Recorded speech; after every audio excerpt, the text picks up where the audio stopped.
ወልድን አብ አንለው ልንለው አንችልም። መንፈስ ቅዱስን አብ አንልም። ይሄ በጣም ጥርት ብሎ በመጽሐፍ ቅዱሳችን የተገለጠ። ከዚህ በፊትም እንዳየነው መንፈስ ቅዱስ እንጂ አብም ወልድም አይደለም። አሁን ግብር የሚለውን ስናይ አብ አባት ነው። የአባትነት ስፍራ ነው የያዘው። የወላጅነት ስፍራ ነው የያዘው።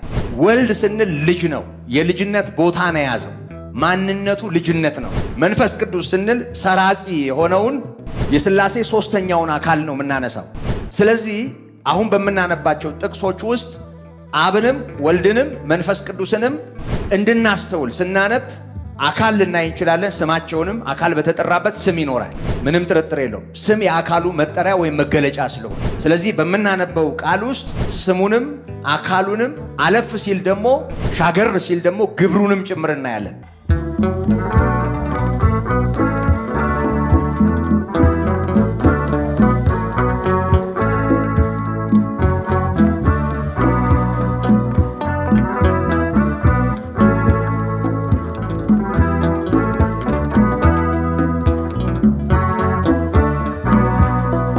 በስመ አብ ወወልድ ወመንፈስ ቅዱስ አሐዱ አምላክ አሜን።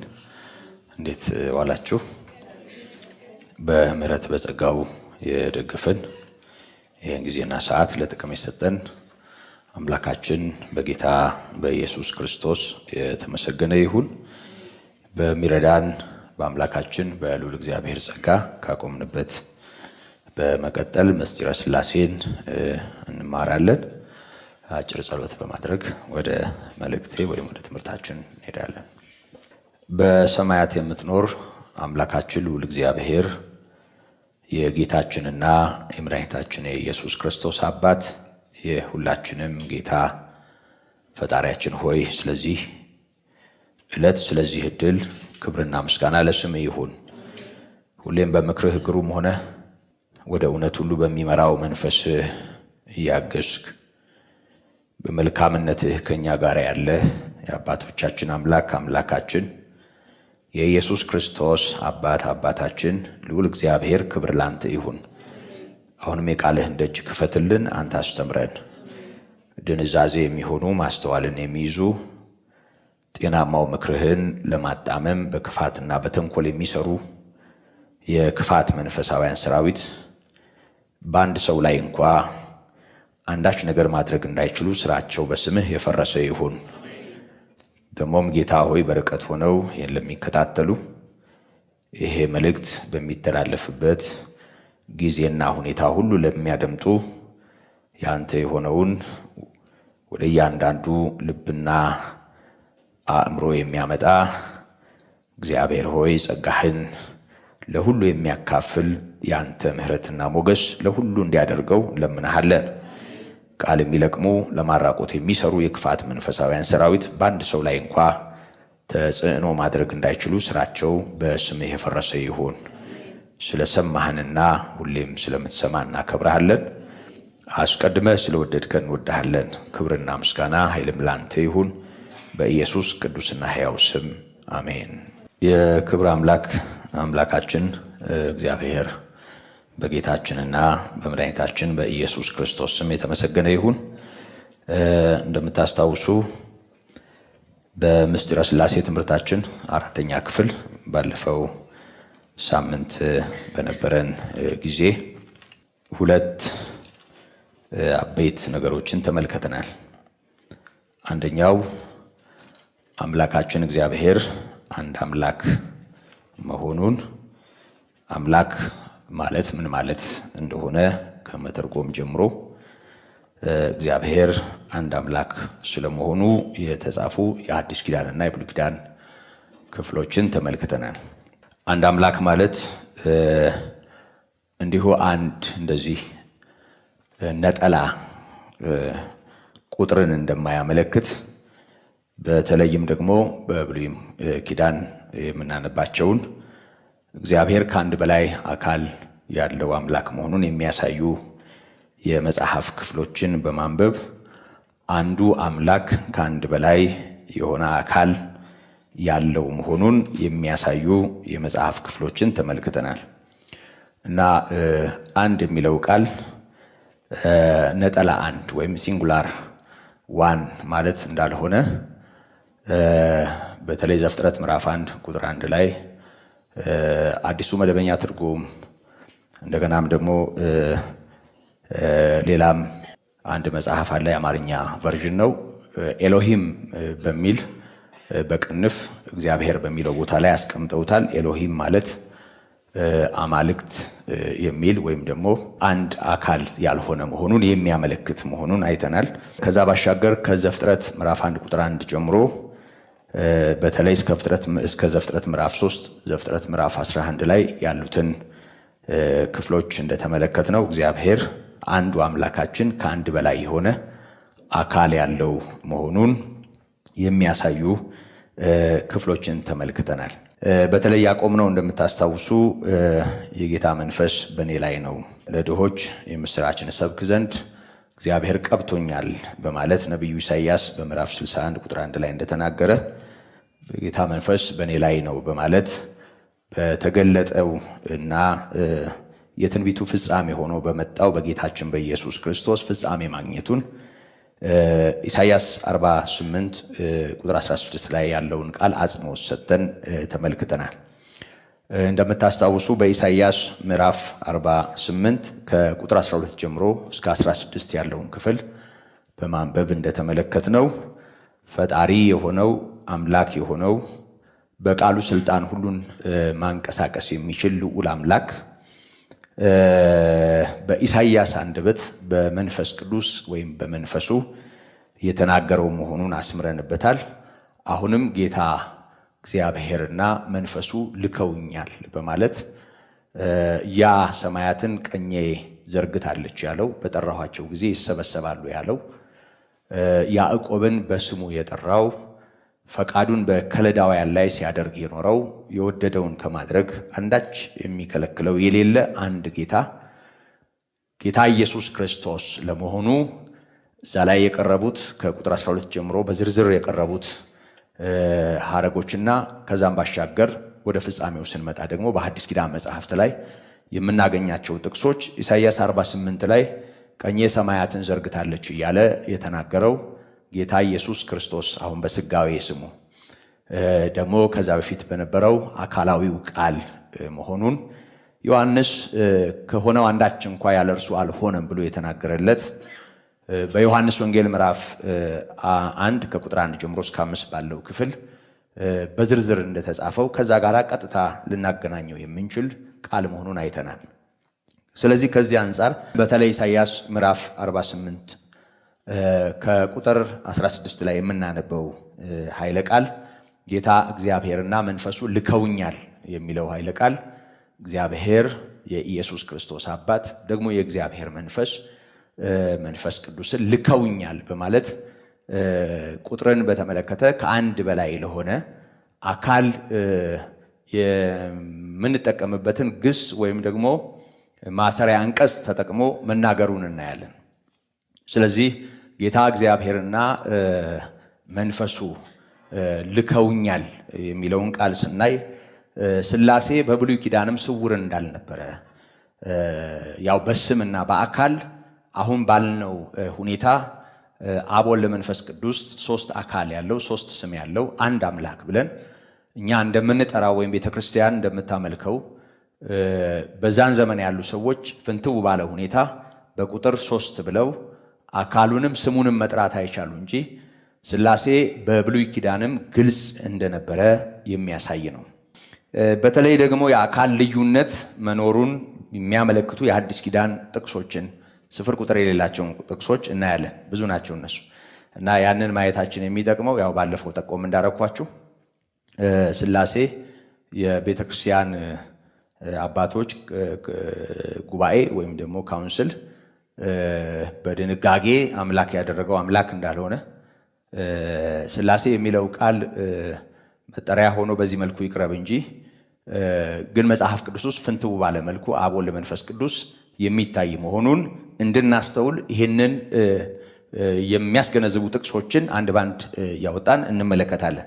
ከታሪኩ ይሄ ቢቀድም መልካም ነው። ምን ያህል መጽሐፍ ቅዱስ ስለ ሥላሴ ሰፊ ነገር እንዳለው ለሚያስተውል ለሚረዳ ሰፊ ነገር እንዳለው እንድንገነዘብ ያደርገናል።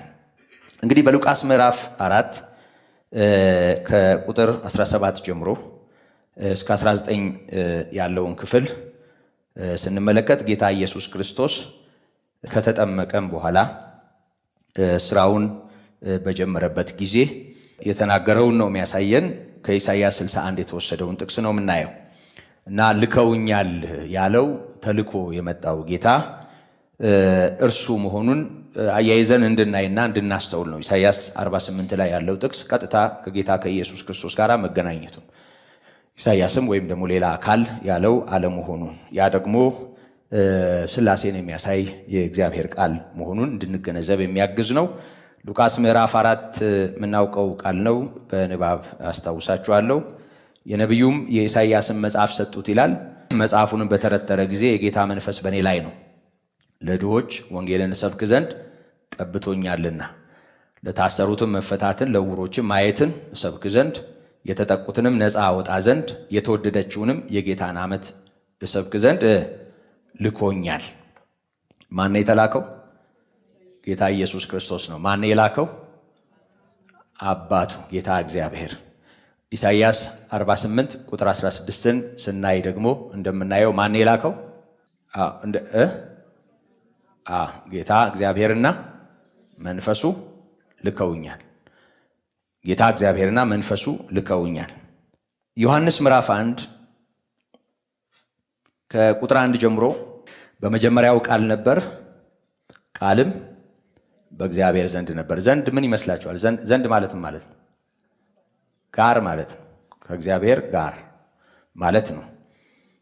በመጀመሪያው ቃል ነበር፣ ቃልም በእግዚአብሔር ዘንድ ነበረ፣ ቃልም እግዚአብሔር ነበር ይላል። በመጀመሪያ ቃል ነበር። ይሄ ቃል በእግዚአብሔር ዘንድ ነበር፣ ከእግዚአብሔር ጋር ራሱ ይሄው ቃል ምን ነበር? እግዚአብሔር ነበረ። ይህ በመጀመሪያው በእግዚአብሔር ዘንድ ነበረ። መጀመሪያ የሚለው ቃል ዘፍጥረት 1:1 ነው የሚያስታውሰን። እግዚአብሔር በመጀመሪያ ሰማይና ምድርን ፈጠረ። ሁሉ በእርሱ ሆነ፣ ከሆነውም አንዳችስ እንኳ ያለ እርሱ አልሆነም። በእርሱ ሕይወት ነበረች፣ ሕይወትም የሰው ብርሃን ነበረች። ብርሃንም በጨለማ ይበራል፣ ጨለማም አላሸነፈውም። ይሄ ጨለማ ያላሸነፈው ብርሃን የሕይወት ምንጭ የሆነው ቅድመ ዓለም የነበረው በአብ ዘንድ የነበረው ራሱ እግዚአብሔር የነበረው ቃል እንደሆነና ቃል ሥጋ እንደሆነ ጸጋና እውነትን ተሞልቶ በእኛ እንዳደረ ቁጥር 14 ላይ እናነባለን።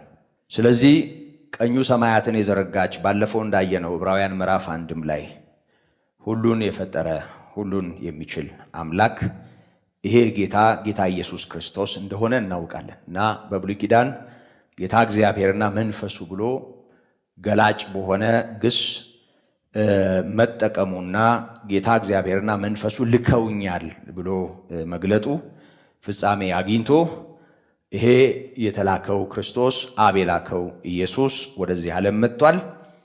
ይሄ ጌታ በእግዚአብሔር ፈቃድ የአባቱን ተልእኮ ለመፈጸም በሥጋ የተገለጠ ነው። ከዛ ባሻገር ይሄ ጌታ በመምጣቱ በማቴዎስ ምዕራፍ 3 ከቁጥር 16 እስከ 17 ተጽፎ እንደምናየው እግዚአብሔር በአካል በተለየ አካል አብ፣ ወልድ፣ መንፈስ ቅዱስ መሆኑን የሚያሳይ መገለጥ ገና በተጠመቀበት ጊዜ እንደታየ እናያለን። ማቴዎስ ምዕራፍ 3 ጌታ ኢየሱስ በተጠመቀበት ጊዜ የሆነው መገለጥ አብ፣ ወልድ፣ መንፈስ ቅዱስን በተለየ አካል እንድናይ የሚያደርግ ነው። ኢየሱስም ከተጠመቀ በኋላ ወዲያው ከውሃ ወጣ፣ እነሆም ሰማያት ተከፈቱ፣ የእግዚአብሔር መንፈስ እንደ ርግብ ሲወርድ በእርሱ ላይም ሲመጣ አየ። እነሆም ድምፅ ከሰማያት መጥቶ በእርሱ ደስ የሚለኝ የምወደው ልጄ ይሄ ነው አለ። ይሄ ጥቅስ መንፈስ ቅዱስን በርግብ አምሳል፣ ያው ከዚህ በፊት ስለ መንፈስ ቅዱስ ተምረናል። መንፈስ ቅዱስ እሳት አይደለም፣ በእሳት ተመስሏል። መንፈስ ቅዱስ ነፋስ አይደለም፣ ድንገት እንደሚነጥቅ አውሎ ነፋስ ሆኖ ተገልጧል። መንፈስ ቅዱስ ትንፋሽ አይደለም፣ ግን ሁሉን የሚችል የአምላክ እስትንፋስ ተብሎ ተጠርቷል። መንፈስ ቅዱስ ርግብ አይደለም ወይም እርግብ አይደለም፣ ግን በርግብ አምሳል ተገልጧል። እንደውም ሉቃስ በአካል መልክ ተገለጠ ነው የሚለው፣ በርግብ አካል መልክ ተገለጠ ነው የሚለው እና በእንዲህ አይነት መልኩ ኢየሱስ ክርስቶስ በተጠመቀበት ጊዜ እንግዲህ ወልድን ውሃ ላይ እናየዋለን ሲጠመቅ፣ መንፈስ ቅዱስን በርግብ አምሳል ሲመጣ እናየዋለን። አባቱ ሴት ነበር፣ በሰማያት ሆኖ ድምፁን ማሰማቱን እናያለን። ማርቆስ እንደውም ሰማያት ተቀደው ነው የሚለው። ሰማይ ተከፍቶ አባቱ ከላይ ድምፅ ሲያሰማ፣ መንፈስ ቅዱስ በርግብ አምሳል ሲወርድ፣ እንደገናም ደግሞ ወልድ በውሃ ላይ ሆኖ ሲጠመቅ ታየ። እንደሚታወቀው የጌታችን የኢየሱስ ክርስቶስ መገለጥ ወይም ደግሞ የጌታችን የኢየሱስ ክርስቶስ ወደዚህ ዓለም መምጣት የእግዚአብሔርን አጠቃላይ ማንነት ወይም የሰማይን ምስጢር ለሰው በዚህ አእምሮ የማይገለጠውን ወይም የማይገባውን ነገር ወደ ሰው ማንነት ያመጣ ታላቅ መገለጥ ነው እና ጌታ ኢየሱስ ክርስቶስ ከዛም ባሻገር በማቴዎስ ወንጌል ምዕራፍ 28 ከቁጥር 19 ጀምሮ እስከ 20 ተጽፎ እንደምናየው በአብ በወልድ በመንፈስ ቅዱስ ስም እያጠመቃችኋቸው ያዘዝኳችሁን ሁሉ እንዲፈጽሙ እያስተማራችኋቸው ደቀ መዛሙርት አድርጓቸው በማለት በአብ በወልድ በመንፈስ ቅዱስ ስም ብሎ አብ ወልድ መንፈስ ቅዱስ በተለየ ስም መጠራታቸውን እናያለን። እዚህ ጋር እመለስበታለሁ። ይህን ሐሳብ በአብ ወልድ በመንፈስ ቅዱስ ስም ስለሚል ስም ደግሞ ነጠላ ስለሆነ አብ ወልድ መንፈስ ቅዱስ አንዱ አካል ነው ይላሉ። ስም በእኛ የተለመደ አጠራር እንኳ እንደሚበዛ የሚያሳይ ነገር አላነበብኩም። ለምሳሌ በዚህ ጉባኤ ስም አንድ ነገር ብናደርግ በጉባኤው ስም አንድ ነገር አደረግን። አሁን በቃለ ዓዋዲ ስም ይሄንን አደረግኩ ብል በቃለ ዓዋዲ ስም አደረግኩ እና ሌሎችም ማህበራት ቢኖሩና በማህበራት ስም ይሄንን አደረግኩ ብል ስም የሚለውን ቃል ነው የምጠቀመው። ወደ ማህበሩ ዝርዝር ብመጣ፣ ቃለ ዓዋዲ ውስጥ ወዳሉ አጥቢያዎች ዝርዝር ብመጣ፣ የተለያዩ ቦታዎች ወዳሉት ዝርዝር ብመጣ ስሞች የሚለውን ቃል ልጠቀም አልችልም። ለምሳሌ እኔ ከሆነ ሰው ጋር አንድ ነገር ባደርግ ይሄ በእኛ ስም የተደረገ ነው ብል በእኛ ብዬ ስናገር አንድ አለመሆኔን ያሳያል። በእኛ ስም ስል ግን ስሙ ግን መብዛት የለበት። በእኛ ስሞች ትላላችሁ እናንተ ይባላል አይባልም እኮ አማርኛውም ቢሆን አያስኬድም፣ እንደሱ ሊባል አይችልም። እና እንዲህ አይነት እዚህ ግባ የማይባል ክርክር አለው። የሆነ ሆኖ ግን ምንም ያለምንም ጭቅጭቅ ከዚህ በኋላ የምናያቸው ጥቅሶች በተለየ አካል አብንም ወልድንም መንፈስ ቅዱስንም ስለሚያሳዩን አንዱን አካል ነው አብ ወልድ መንፈስ ቅዱስ ብለን የጠራ ነው የሚል ነገር ልክ እንዳልሆነ ጨርሶ የትም እንደማያደርስ ያስረዱናል። ለዚህ ነው ከዝርዝር ታሪካዊው ነገር ከማየት በፊት በመጽሐፍ ቅዱስ ላይ እግዚአብሔር በአካልም በስምም የተጠቀሰባቸውን ነገሮች በዝርዝር መመልከት ይሄንን ለመረዳት በጣም የተሻለ ነው ያልኳችሁ ስጀምር። ስለዚህ በዚህ ሁኔታ አንዳንድ የመጽሐፍ ቅዱስ ክፍሎችን እንመለከታለን። በደንብ አስተውሉ። ስም የአካል መገለጫ ነው። ስም የነገር መጠሪያ ነው። ይሄን ታውቃላችሁ። ለምሳሌ ይሄ ምንድነው ብላችሁ ሞባይል ትሉኛላችሁ አይደል? ሞባይል ቴሌፎን። ሞባይል የሚለው ወይም ደግሞ ስልክ የሚለው ወይም ደግሞ ሌላም ስም ልታወጡለት ትችላላችሁ። የዚህ ነገር መጠሪያ ነው ማለት ነው አይደል? አሁን ይሄንን አንስቼ ይሄ ምንድነው ብላችሁ ምንድነው የምትሉት? አጀንዳ ትሉታላችሁ አይደል? ወይም ደግሞ ያው ተመሳሳይ ስም። ስለዚህ እዚህ ጋር ላለው ነገር እዚህ ጋር አሁን ያላችሁት ነገር መጠሪያው ነው ማለት ነው። ወይ ደግሞ ይሄንን አንስቼ ይሄ ምንድነው ብላችሁ የሆነ ነገር ትሉኛላችሁ አይደል? የዚህ ነገር መጠሪያ ማለት ነው። እና ስም የነገር መጠሪያ ነው፣ የነገር መገለጫና መታወቂያ ነው እንደሚታወቀው። እና አብም ብለን ስንጠራ የሚወክለው ወይም ደግሞ ስሙ የሚያመለክተው ማንነት አለ። ወልድም ብለን ስንጠራ ስሙ የሚያመለክተው ማንነት አለ። መንፈስ ቅዱስም ብለን ስንጠራ ስሙ የሚያመለክተው ማንነት አለ። አሁን ከአንድ በላይ አካል ያለው አምላክ እንደሆነ መለኮት የሚያሳዩ የሐዲስ ኪዳን ጥቅሶችንና የሐዲስ ኪዳን ክፍሎችን ስንመለከት በዚህ ሁኔታ ውስጥ አሁን በማነባቸው ጥቅሶች ውስጥ አካሉን ለይተን እናያለን፣ ስሙንም ለይተን እናያለን። ከዛ ሲያልፍ ደግሞ ወደ ግብሩም እንመጣለን። ግብር የሚለው ቃል ወደ ማንነት ነው። ብዙ ጊዜ ግብር የሚለውን ስራ ብለን ነው የምንተረጉመው። አይምሯችን ግብር የሚለውን ተግባር ወይም ደግሞ ስራ ብለን ነው የምንተረጉመው። ግብር የሚለው ቃል ስራ ሳይሆን ማንነት ወይም ደግሞ ይሄ ፐርሰናሊቲ የምንለው የማንነቱ የፐርሰኑን ሁኔታ ነው የሚያመለክተው። ሰውነት ማለት ነው። በእኛ ቋንቋ ለምሳሌ ህጋዊ ሰውነት ብለን ስንጠራ ህጋዊ ሰውነት የምንለው ሰው ለሆነው ለእንደኔ አይነቱ ሰው ብቻ እኮ አይደለም አይደል? የሆነ ለሚጠየቅ ለሚታወቅ አንድ ተቋምም ጭምር ህጋዊ ሰውነት ብለን እንጠራለን። እና ፐርሰናሊቲ የሚለው ወይም ደግሞ ሰውነት የሚለው ነገር አንድ የሚያመለክተን ነገር አለ። በመሰረቱ መንፈሳዊ ዓለም ውስጥ መንፈሳዊ አካል ራሱ ልዩ ልዩ ነው። ይህን ታውቃላችሁ። የስጋ አካል አለ፣ መንፈሳዊ አካል አለ። ይሄ የሚታይ አካል እንዳለ ሁሉ መንፈሳዊ አካል አለ። መንፈሳዊ አካል ብቻም ሳይሆን መንፈሳዊ አካላትም አሉ። ለምሳሌ መላእክትን በተመለከተ ቅዱሳን መናፍስት ብለን እንጠራለን አይደል? ቅዱሳን የሆኑ መናፍስት፣ የረከሱትን የወደቁትን መላእክት እርኩሳን የሆኑ መናፍስት ብለን እንጠራለን። አሁን መናፍስት የሚለው ቃል መንፈስ ሲበዛ ነው። መንፈስ ሲበዛ ነው መናፍስት የምንለው፣ መንፈሶች እንደማለት ነው በአማርኛ። ስለዚህ ለምሳሌ ሚካኤል ብለን ስንጠራ ሚካኤል አንዱ መልአክ ነው አይደል?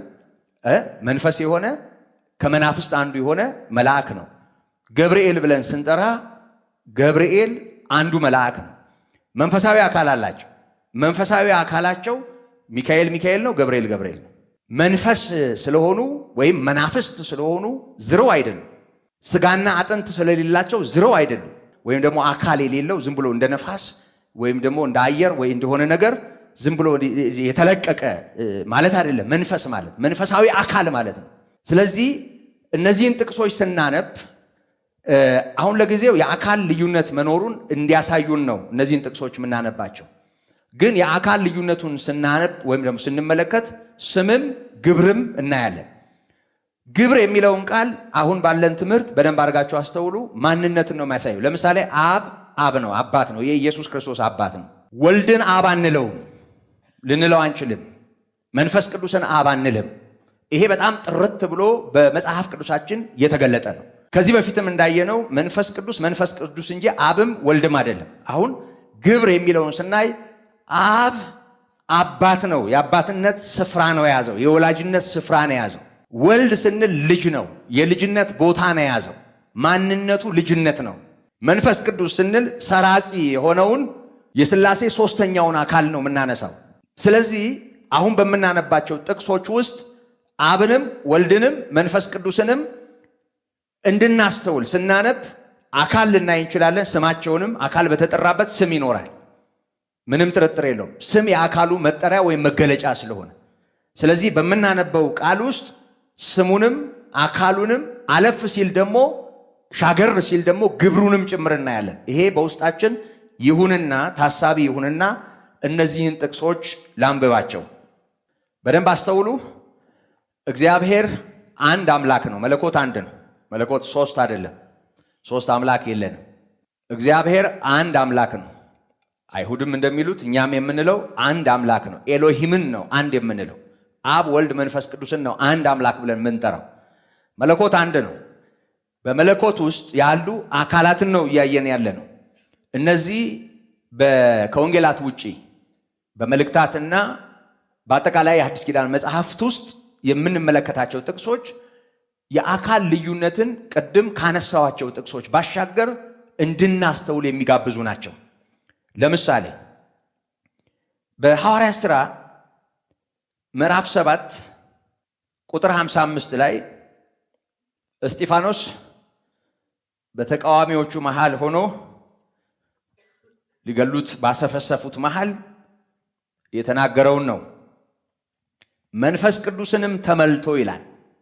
በመንፈስ ቅዱስ ሙላት ውስጥ ሆኖ ወደ ሰማይ ትኩር ብሎ ሲመለከት የእግዚአብሔርን ክብር ኢየሱስንም በእግዚአብሔር ቀኝ ቆሞ አየና እነሆ ሰማያት ተከፍተው የሰው ልጅንም በእግዚአብሔር ቀኝ ቆሞ አያለሁ አለ ይላል።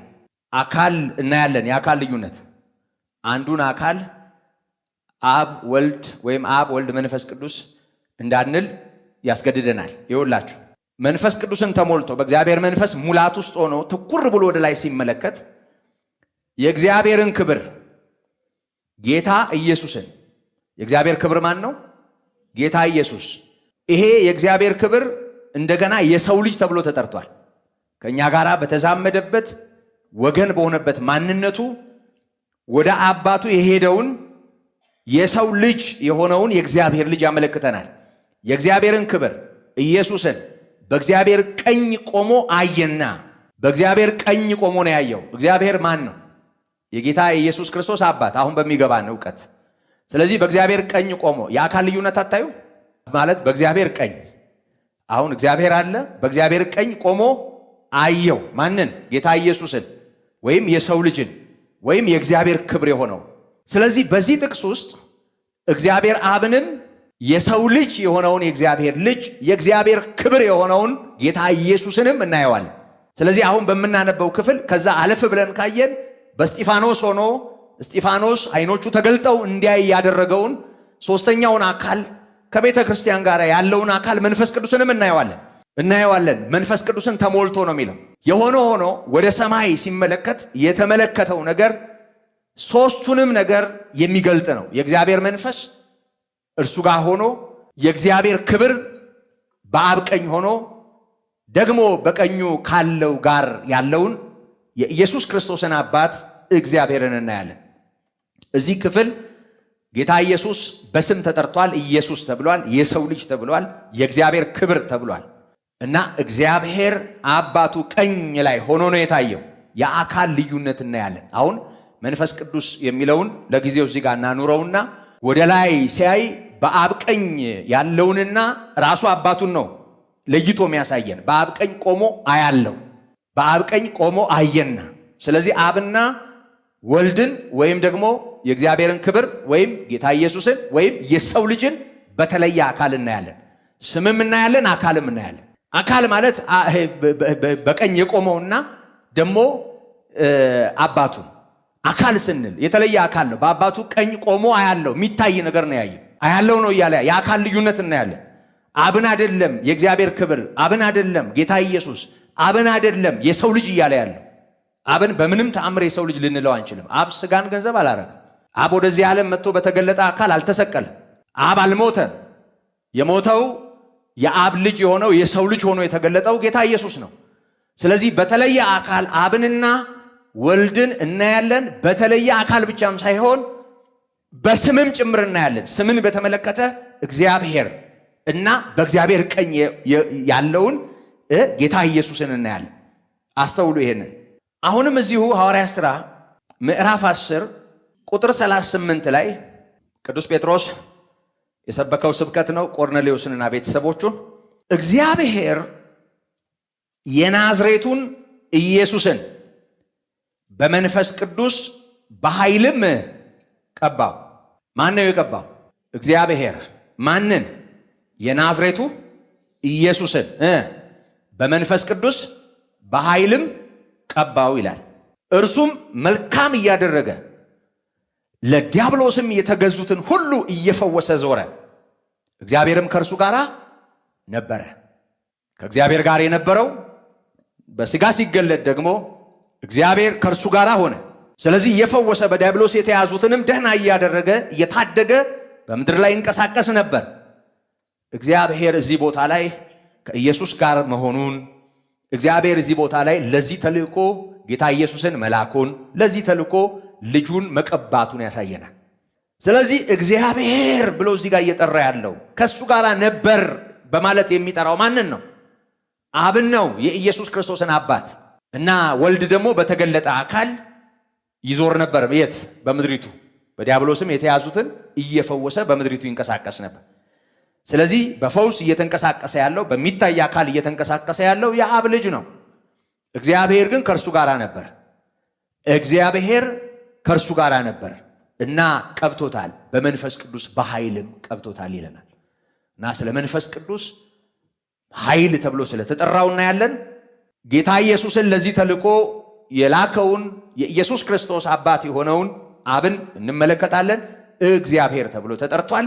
ደግሞ የተቀባውን ወይም ክርስቶስ የሆነውን የተቀባ ማለት እኛ በምናውቀው ይሄ ዘይትና ራስ እንደሱ እንዳታስቡት።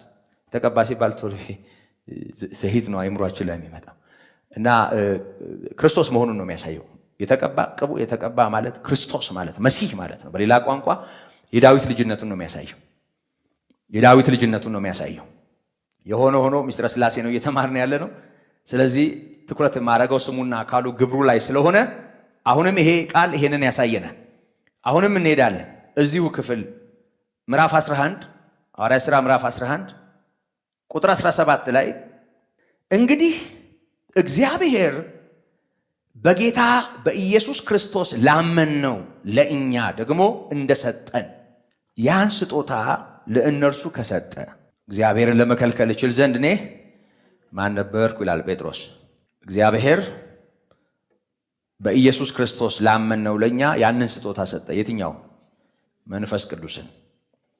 ልክ ለእኛ ይሄንን እንዳደረገው ለእነዚህ ይሄንን ካደረገ እግዚአብሔርን ለመከልከል እኔ ማን ነበርኩ ይላል ጴጥሮስ።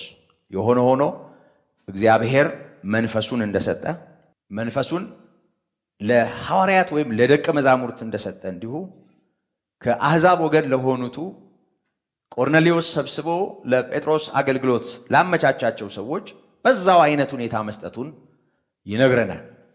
ስለዚህ እግዚአብሔር ሰጪ ሆኖ መንፈሱን ሰጪ ሆኖ በጌታችን በኢየሱስ ክርስቶስ ምክንያት መስጠቱን ጭምር ይነግረናል እና በጌታ በኢየሱስ ላመንነው እግዚአብሔር ይሄንን ሰጠ። ልክ እንደኛ ደግሞ ላመኑት ሰጣቸው መንፈሱን። መንፈስ ቅዱስን እናየዋለን። የኢየሱስ ክርስቶስን አባት እናያለን። ደግሞ መንፈስ ቅዱስ ለመሰጠቱ ምክንያት የሆነውን ጌታ ኢየሱስ ክርስቶስን እናየዋለን እና በእነዚህ ጥቅሶች አሁን ባነበብኳቸው ጥቅሶች አብ የተጠቀሰበትን ወይም እግዚአብሔር የተጠቀሰበትን ወልድ የተጠቀሰበትን ደግሞ መንፈስ ቅዱስም የተገለጠበትን ሁኔታ እናያለን።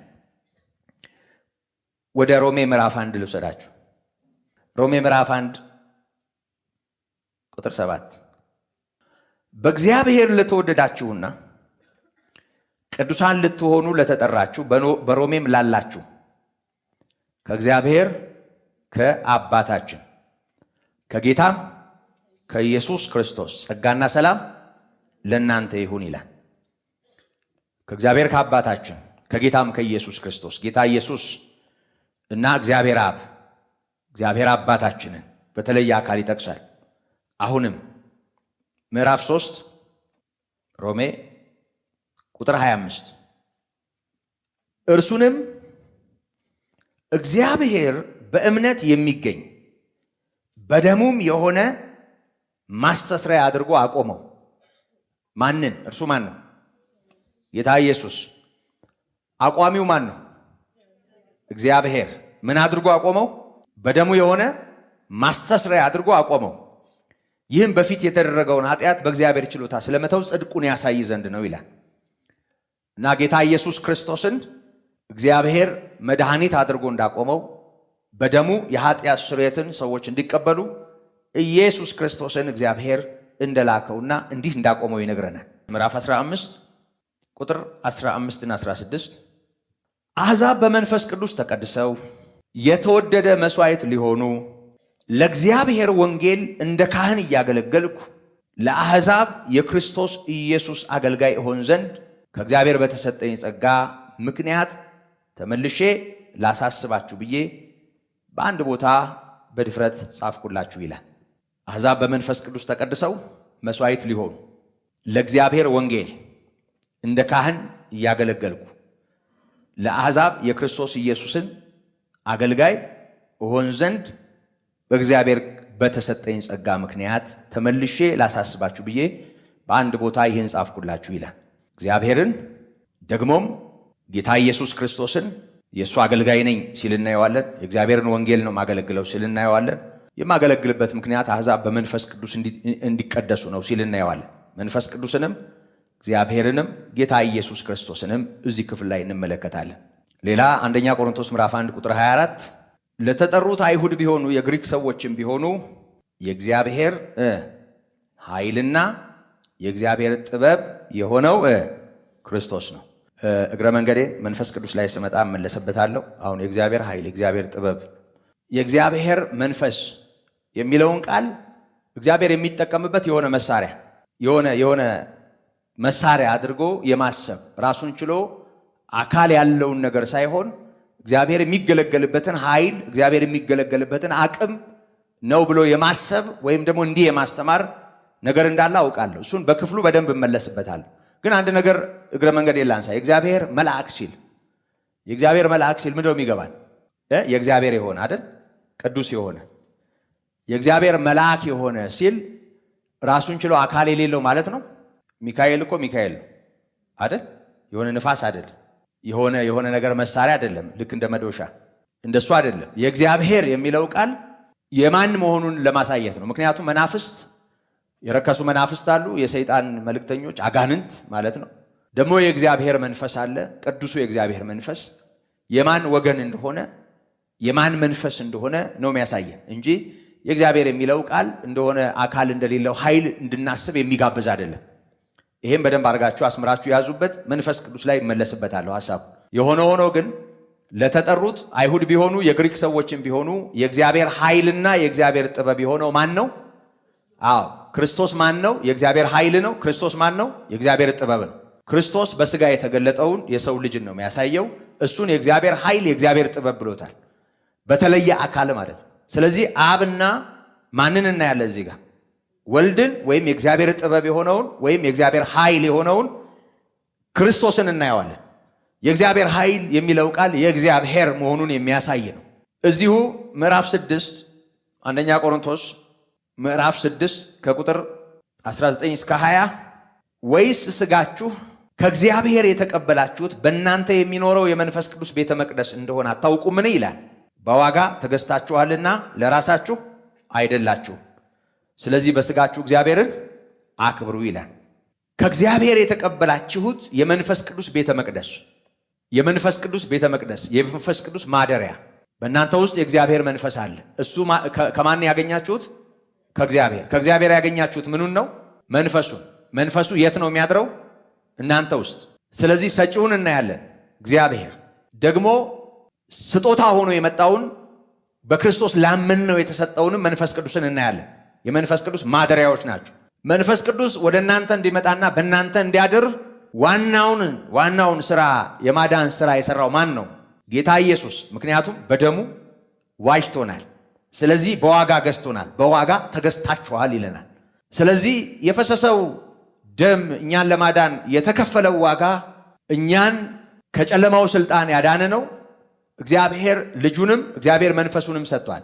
እግዚአብሔር ደግሞ መንፈስ ቅዱስ ደግሞ የዋጀንን የገዛንን ደሙን ያፈሰሰውን ጌታ እዚህ ጥቅስ ላይ እንመለከተዋለን። የአካል ልዩነትን የስም ልዩነትን በደንብ በትኩረት እንድናስተውለው ነው። ከዚህ በኋላ እርግጠኛ ነኝ ይሄንን የአካል ልዩነት የሚለውን ጥቅሶቹ በደንብ አንብበን ከጨረስን በኋላ እርግጠኛ ነኝ እያንዳንዳችን ፈልገ ነው እስቲ ሥላሴን እዚህ ጋር ልፈልገው ብለን ለሚስጥረ ሥላሴ ማስረጃ ፈልገን ሳይሆን ባነበብነው ጥቅስ ሁሉ ውስጥ እናየዋለን፣ ይታየናል። በእርግጠኝነት ማንም ሰው ይሄን መካድ አይችልም። ባለፈው ብያችሁ ከሆነ አላውቅም፣ ሥላሴን ከማመን ይልቅ ሥላሴ መካድ ነው የሚከብደው። መካድ ከባድ ነው። ምክንያቱም ብዙ ቅዱሳት መጻሕፍት ክፍሎች በተለየ አካል አብንም ወልድንም መንፈስ ቅዱስንም ስለሚያሳዩ ገላትያ ምዕራፍ 1 ከቁጥር 1 እስከ 2 በኢየሱስ ክርስቶስ ከሙታንም ባስነሳው በእግዚአብሔር አብ ሐዋርያ የሆነ እንጂ ከሰዎች ወይም በሰው ያልሆነ ጳውሎስ ከእኔም ጋር ያሉት ወንድሞች ሁሉ ወደ ገላትያ አብያተ ክርስቲያናት ይላል። በኢየሱስ ክርስቶስ ከሙታንም ባስነሳው በእግዚአብሔር አብ። በኢየሱስ ክርስቶስ ካለ በኋላ ኢየሱስን ከሙታን ያስነሳው ማን ነው? አብ ብቻም ሳይሆን እግዚአብሔር አብ በተለየ ስሙ እግዚአብሔር አብ ብሎ ሲጠራው እናያለን። እግዚአብሔር አብ ምን አደረገ? ጌታ ኢየሱስን ከሙታን አስነሳ፣ ጳውሎስን ለአገልግሎት ጠራ።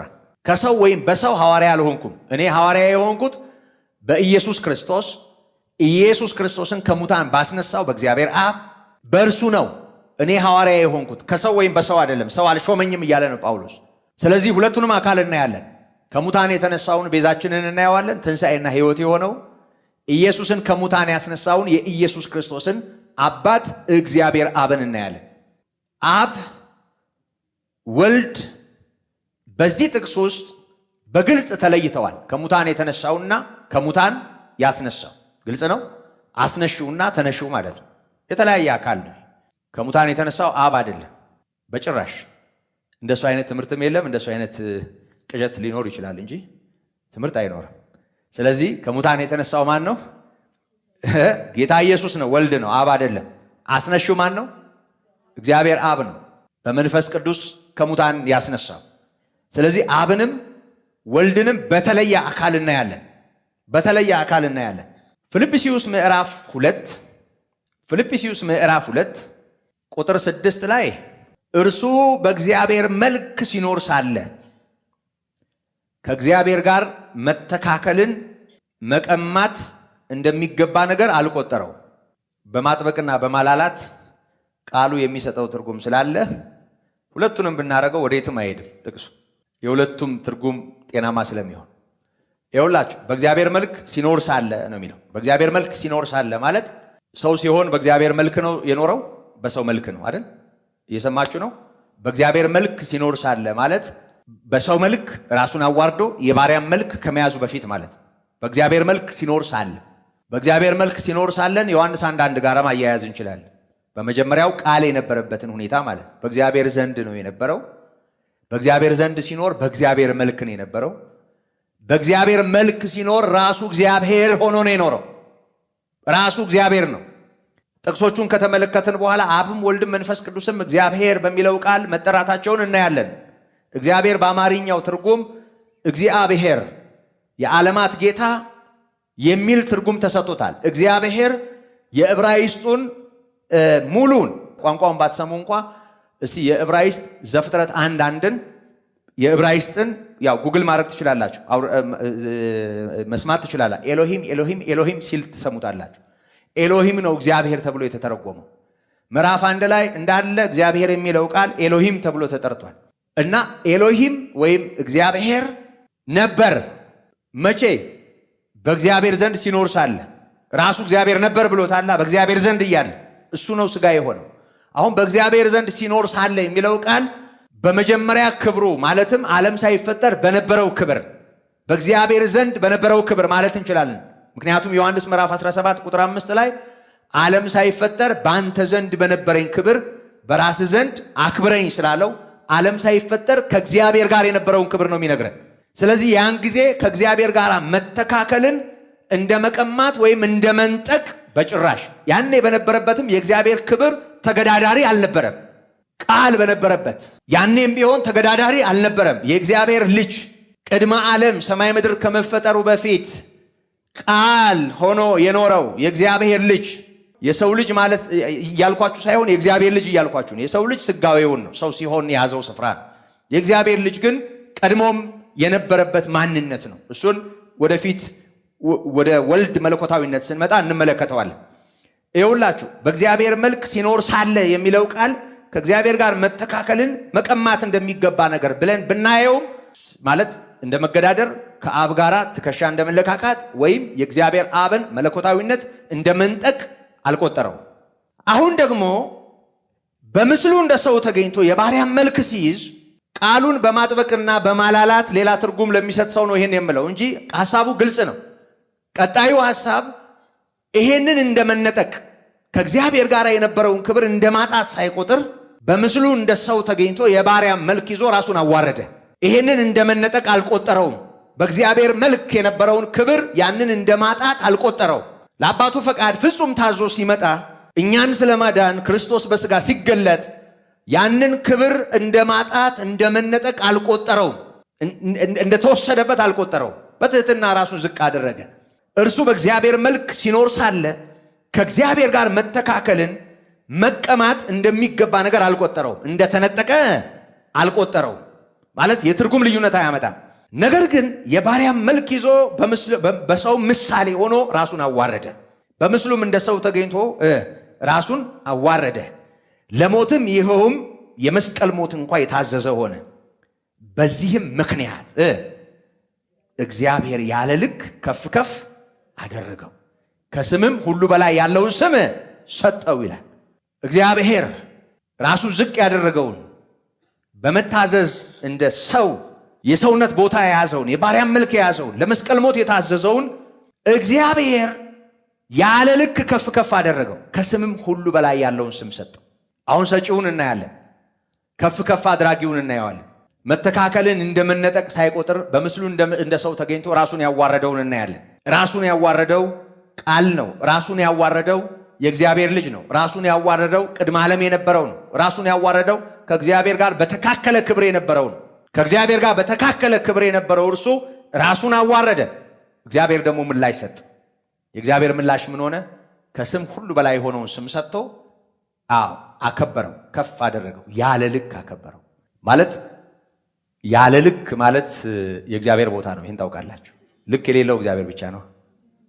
ወሰን አልባ የቤዛነቱ የውርደቱ ልክ የመስቀል ላይ ሞት ማለት የውርደቱ ልክ ወሰኑ። ከዛ ወዴት ይኬዳል? ከዛ ወዴትም አይኬድም። የከፍታው ልክ ግን የእግዚአብሔር ማንነት ነው። ስለዚህ ያለ ልክ ከፍ ከፍ አደረገው። እግዚአብሔር ያለ ልክ ከፍ አደረገው ማለት ልክ አልባ ወደ ሆነው ወደ ማንነቱ ከፍ እንዳደረገው እንዳከበረው ነው የሚነግረን።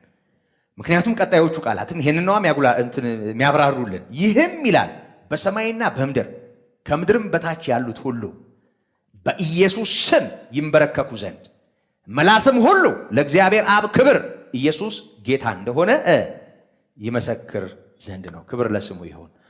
ስለዚህ እግዚአብሔር ልጁን ምን አደረገው?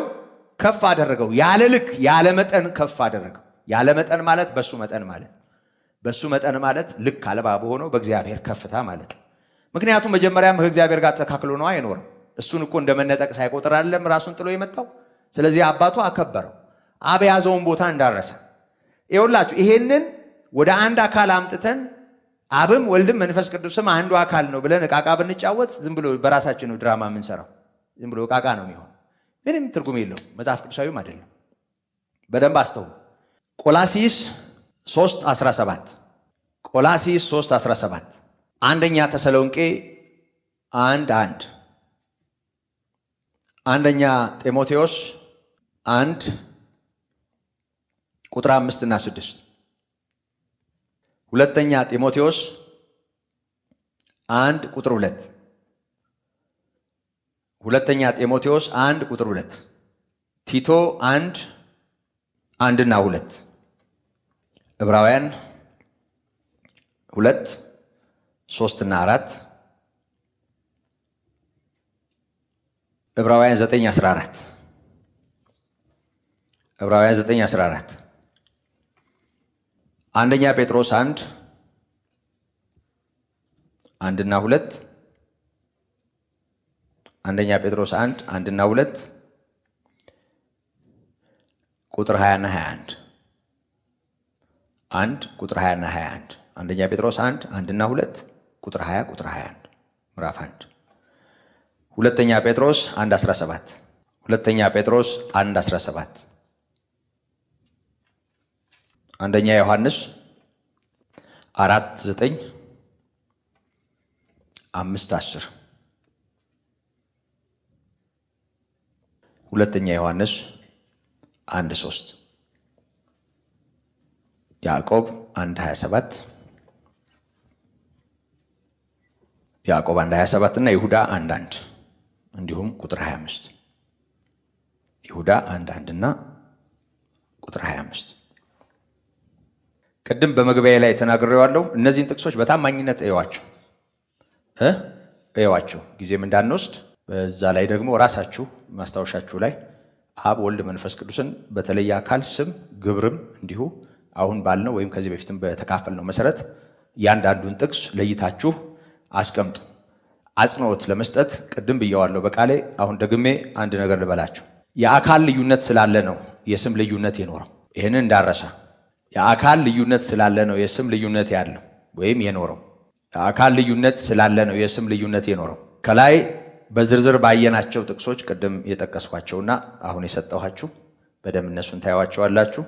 የአካል ልዩነት እንዳለ ገላጭ በሆነው ጥቅስ ሁሉ በተመለከትናቸው ጥቅስ ሁሉ ስም የአካልና የግብር መገለጫ ሆኖ እናያለን። ስም የአካልና የግብር መገለጫ ሆኖ እናያለን። ለምሳሌ አብ ብለን ስንጠራ የኢየሱስ አባት የሆነውን አካል ማለት ነው። እንደገናም ደግሞ አባትነቱን ግብሩን ይገልጥልናል። ስም ስንል ደግሞ በአካልና በግብር ለተለየው የመለኮት አካል የሚሆን የተለየ የአካል መጠሪያ ነው።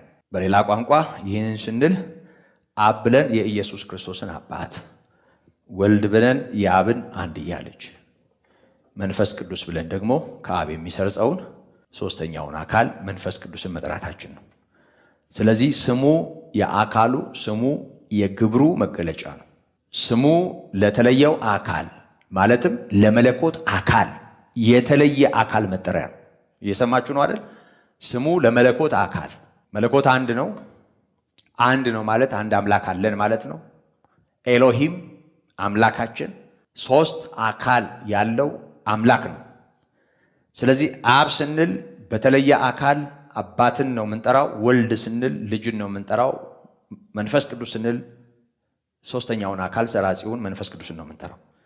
ስለዚህ ስያሜው የተለየውን አካል የመለኮትን አካል የተለየውን ስም የዛን አካል ስምና ግብር መለያ ነው።